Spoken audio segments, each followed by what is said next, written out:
Hi, welcome back to Advanced Software Engineering. Today we'll talk about maintenance and reengineering.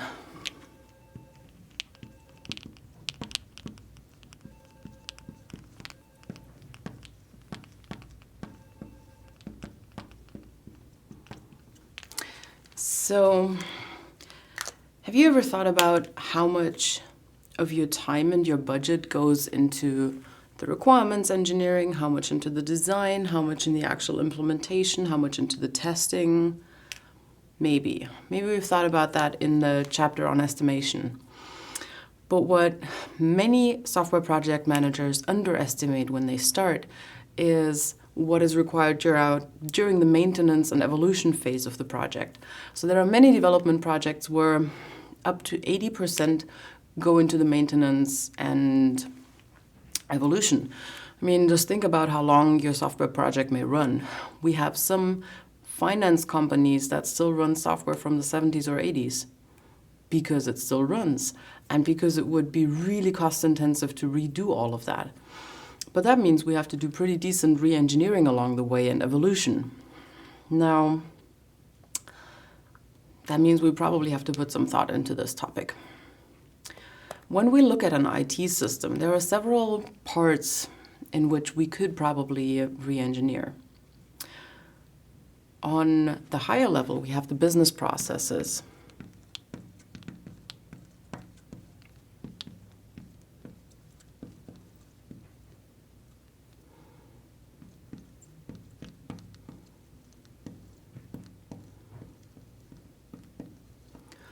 That is one part.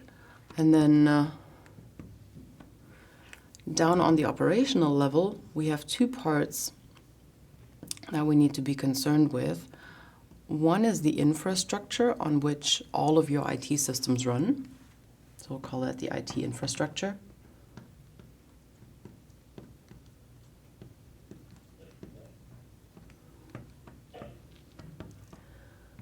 And the other one are your software applications.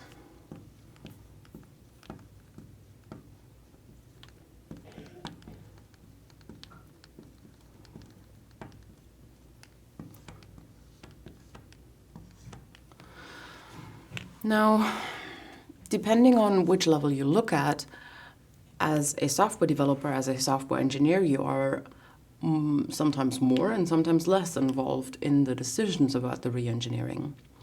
So the business process usually gets decided upon by management. And when we dive into that re-engineering process, then that means they may want to have a software developer on board for that to give them an estimation of how feasible it is to support those new modified business processes.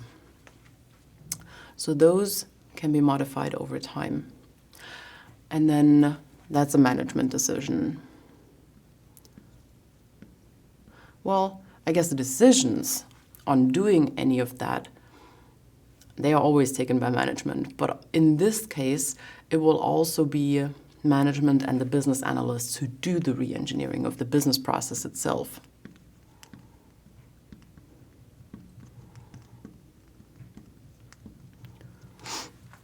Now, on the IT infrastructure level, that will always come over time.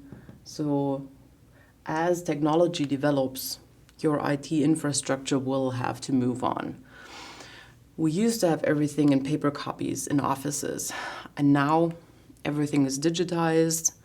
First, it was kept on local servers. Now, over the past 10 years or so, everything has moved up towards the cloud, and we'll see where it goes next.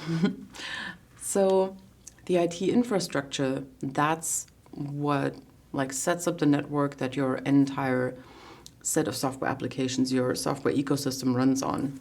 And then over here, the software applications, those are the ones that will specifically support the steps in your business process. So it supports all IT.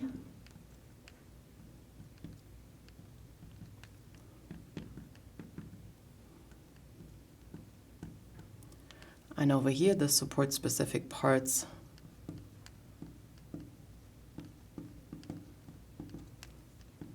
of the business processes.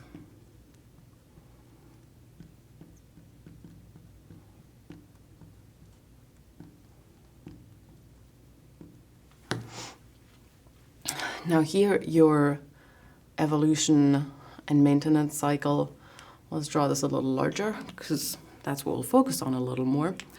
That involves keeping it up to date with the business process.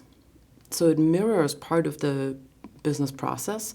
And also you will have technological updates over time because parts of, say, software libraries that you use get updated, parts of server components get updated, any services you use from other suppliers may get updated. So you have both sides. You have the technological updates and you have the, say, business process reflection updates.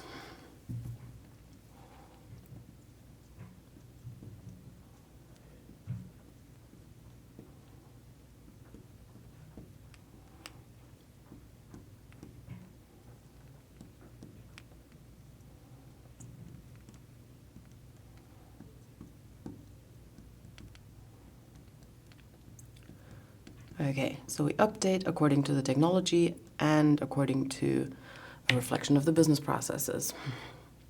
And that means I will have to look at the inventory that I have. So we'll do an inventory analysis.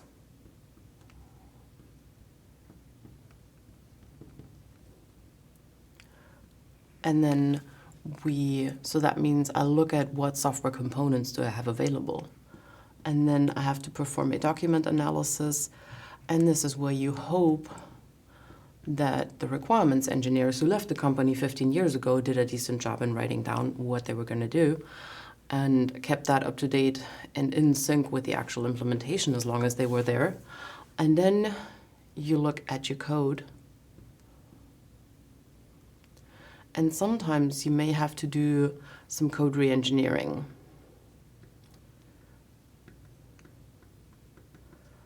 So first of all, sometimes you have to re-engineer some of the documents in case they're not up to date. So in this ideal case, it doesn't have to happen. In practice, you will often find that, oh wait, we don't even have an up-to-date design document for this code anymore. So you have to re-engineer it out of the code. And after that, you can redesign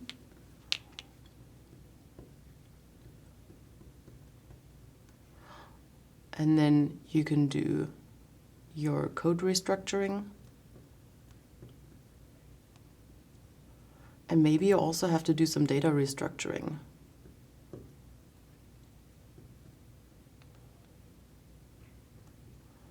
And last but not least, documentation update. Because otherwise, next time you go to the circle, you're in Hell's Kitchen again. And you don't want to be there. Okay. So those are the very basic steps that you want to walk through when you re-engineer a software application. So remember, you have to do this for two reasons. First, to update according to changes of the underlying technology or technology that you use or services that you use. And second, you have to do it in order to reflect maybe an updated business process that has been changed by management and the business analysts over time. And then you want to double check that all of this is still supported by your IT infrastructure, because you will always have to update that over time according to your technology changes. And like I said, up to 80% of the effort for a project may go into all of this maintenance and evolution process as opposed to the initial development of your software.